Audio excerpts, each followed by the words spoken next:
Good day, everyone. Today, we will discuss compound interest. So, this is an important topic in mathematics because it is commonly used in banking, savings, investments, and loans. So, by the end of our discussion, we will understand how money grows over time when interest is added to the principal and earns additional interest. So, for our learning objectives, at the end of this lesson, you should be able to do 3 things. First is to explain the basic concepts and principles of compound interest. Second is to compute this compound interest and the accumulated or maturity value of an investment or loan. And for the third one is to solve for different unknowns such as the principal, interest rate, and time period. So these objectives will guide us throughout our discussion. So what really is compound interest? So when we say compound interest, it is the interest calculated not only on the original amount of the money, called the principal, but also on the interest that has already accumulated. So this is why compound interest is often called interest on interest. So as time passes, the amount on which interest is calculated becomes larger, allowing the money to grow faster. So we wonder what is the difference between the compound interest and simple interest. So let us compare simple interest and compound interest. So when we say simple interest, the interest is calculated only on the original principal. Therefore, the interest earned remains constant every period. While the compound interest, the interest earned is added to the principal.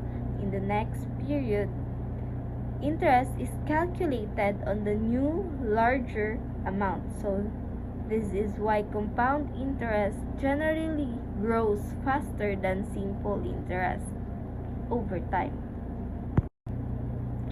So, understanding the concept of compound interest. The basic idea of compound interest is that the interest earned during one period becomes part of the principal for the next period. For example, if we invest money and earn interest during the first period, so that interest is added to the original investment. So during the next period, we earn interest on both the original investment and the interest already earned. So this process continues throughout the investment period.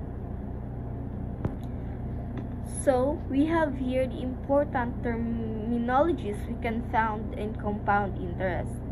So before solving compound interest problems, we need to understand the important symbols and terms.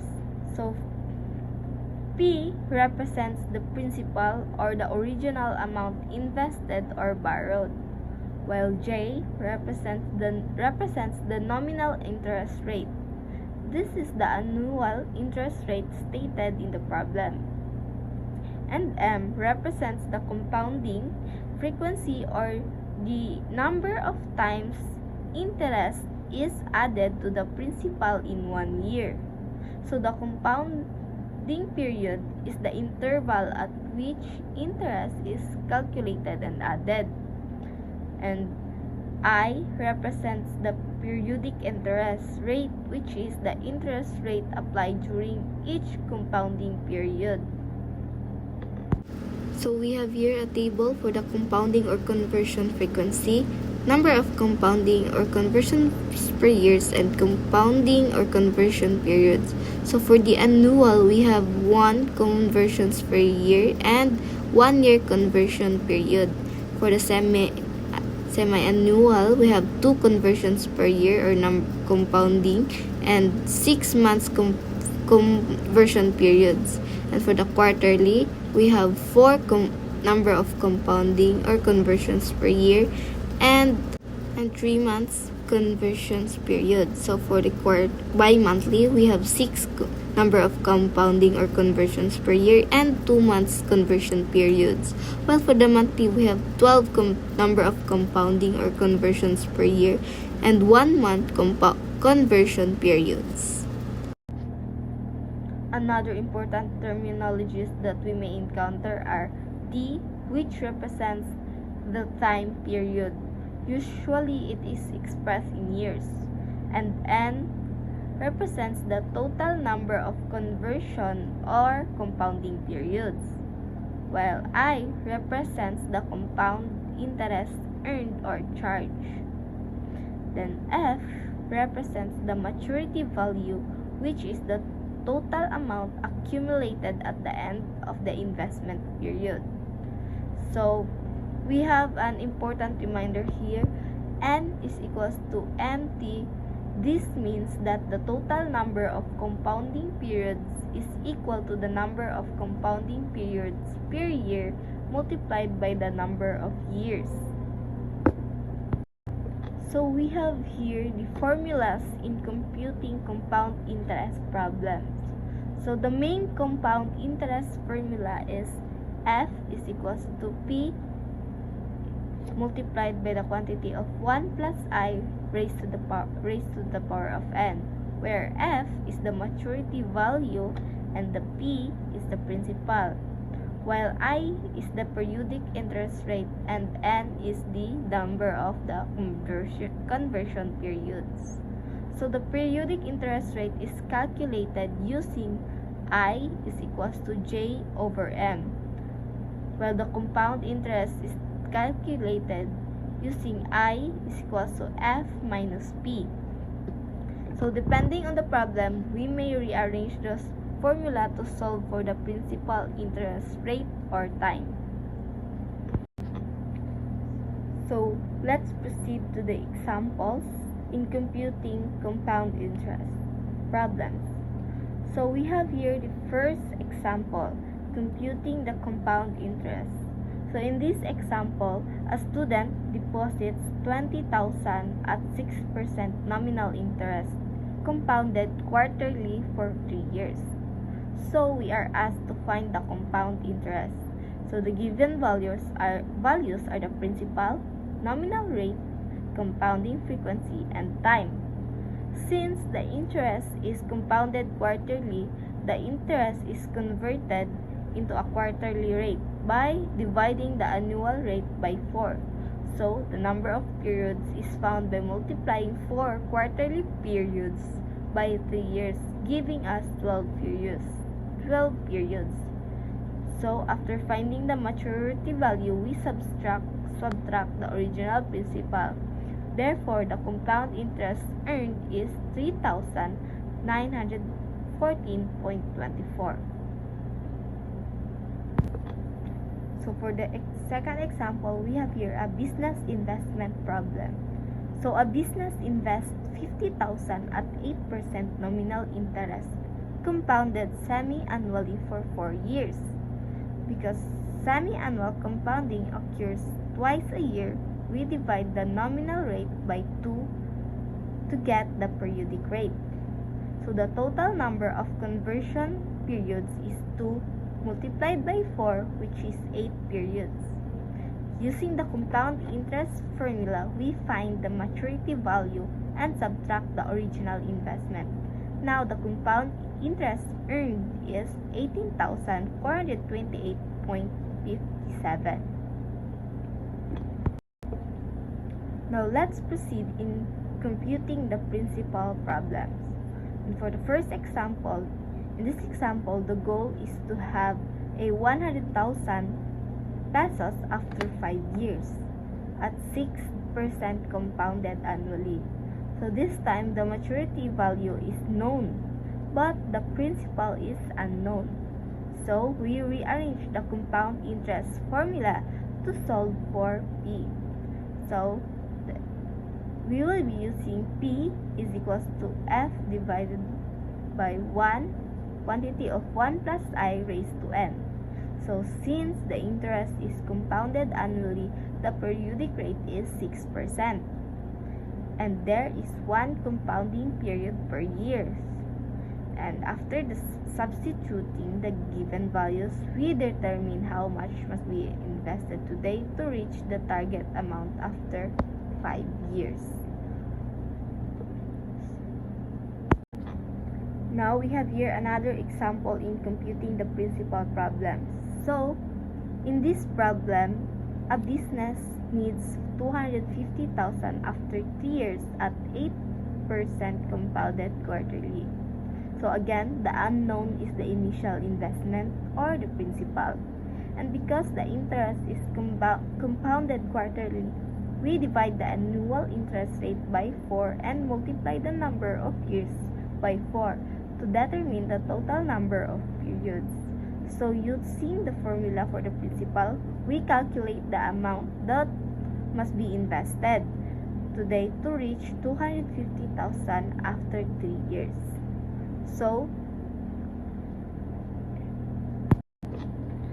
we have here next problem in compound interest, which is the computing the maturity value. And for the example 1, we have here a problem. A person invests 75,000 at 5% compounded annually for 10 years. So the principal and interest rate and time are given.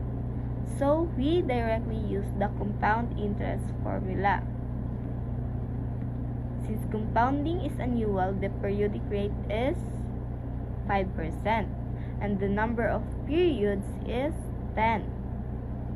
Now, the results represents the total amount of money accumulated after 10 years, including both the original investment and the interest earned, which is the okay. So for the next example, 30,000 is deposited at 7% compounded monthly for 2 years. Because the interest is compounded monthly, there are 12 compounding periods per year. And we divide the annual interest rate by 12% to find the monthly rate. And we multiply 12 by 2 to find the total number of periods. And after substituting these values into the formula, we obtain the maturity value of the deposit. Now, in computing the compound interest rate, we have here an example number 1. So as you can observe, the problem states that an investment of 40,000 grows to 50,000 in 5 years, compounded annually. This time the unknown is the nominal interest rate. So we begin the compound interest formula and rearrange it to isolate the periodic interest rate. And since the investment is compounded annually, the periodic rate is also the annual rate. So after solving for the rate, we convert the decimal answer into a percentage.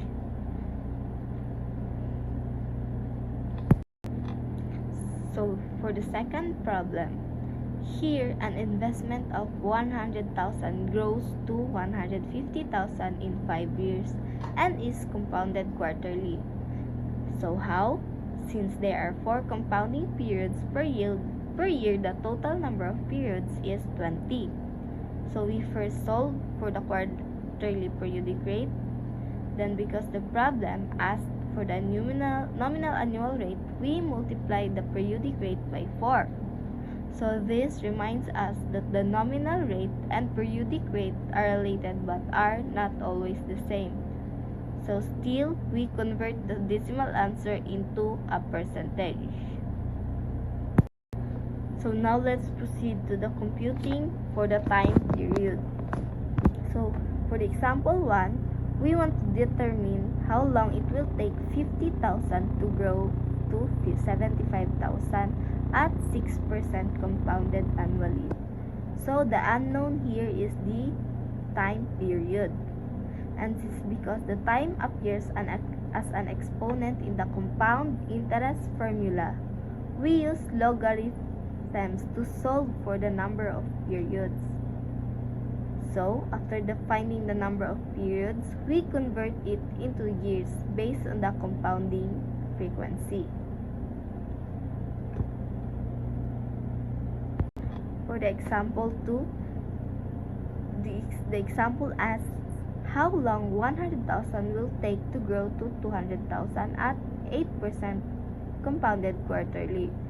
So first, we convert the annual rate into a quarterly rate by dividing it by 4. Then we use the logarithms to solve for the total number of quarterly periods. Then finally, we divide the number of periods by 4 to convert the answer into years.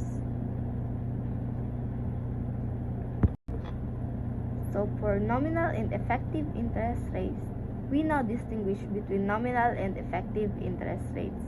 So the nominal interest rate is the stated annual rate before considering the effect of compounding, while the effective interest rate represents the actual annual rate earned or paid after considering the compounding frequency. So therefore, when interest is compounded more frequently, the effective rate is generally greater than nominal rate. So, when comparing interest rates, we should not compare nominal rates alone. For example, two investments may have the same nominal annual rate but different compounding frequencies. So the investment compounded more frequently will generally earn a higher effective annual rate. So therefore, the effective interest rate gives us a better understanding of the actual growth of an investment or the actual cost of a loan. And for our last topic is the computing continuous compounding. So continuous compounding is a special case of a compound interest where interest is compounded continuously rather than at specific intervals. So the formula we use here is F is equals to PE raised to JT, where F is the maturity value, P is the principal, J is the annual interest rate, and T is the time in years. The constant T is an important mathematical constant used in growth and decay. So in continuous compounding, the amount grows continuously over time. So this concept is useful in financial mathematics and other applications involving continuous growth.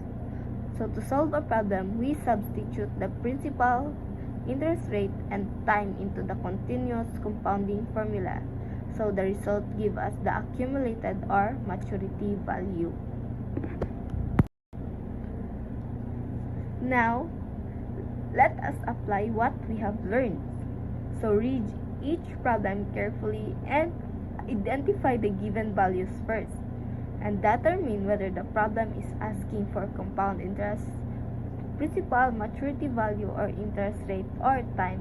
And after identifying the unknown, choose the appropriate formula and solve step by step. Remember to convert percentage into decimals and to properly account for the compounding frequency. So that's all for this discussion in compound interest. Thank you for listening.